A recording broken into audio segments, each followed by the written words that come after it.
ఒక దేశం ఇంకో దేశం మీద చేసేదాన్ని యుద్ధం అంటాం. కానీ ఇప్పుడు ఆధునిక కాలంలో యుద్ధాలని ఐక్యరాజ్య సమితి వ్యతిరేకిస్తే దేశాలు వ్యతిరేకిస్తాయి కాబట్టి ఆపరేషన్ అని పేరు చెప్తున్నారు. రష్యా ఉక్రెయిన్ మీద చేసిన దాడిని ఆపరేషన్ అనే పేరు పెట్టింది. అట్లాగే అమెరికా మొన్న ఇరాన్ మీద చేసిన దాడిని ఆపరేషన్ అనే పేరు పెట్టింది.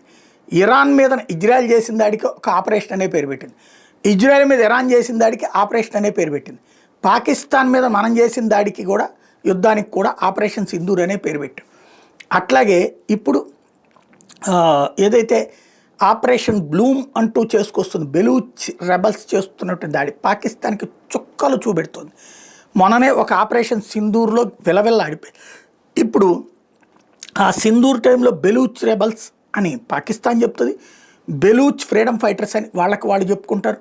వాళ్ళు చేస్తున్నటువంటి దాడులని కంట్రోల్ చేయడానికి వాళ్ళు స్వాధీనంలో ఉన్న ప్రాంతాల్ని తిరిగి తీసుకోవడానికి వస్తున్న వాళ్ళని పేల్చి పడేస్తున్నారు. మిస్సైల్స్తో అటాక్ చేశారు.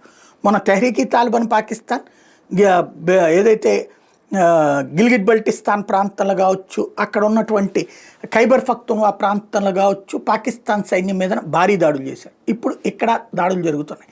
పాకిస్తాన్ సైన్యం వందల కొద్ది ప్రాణాలు కోల్పోతున్నారు.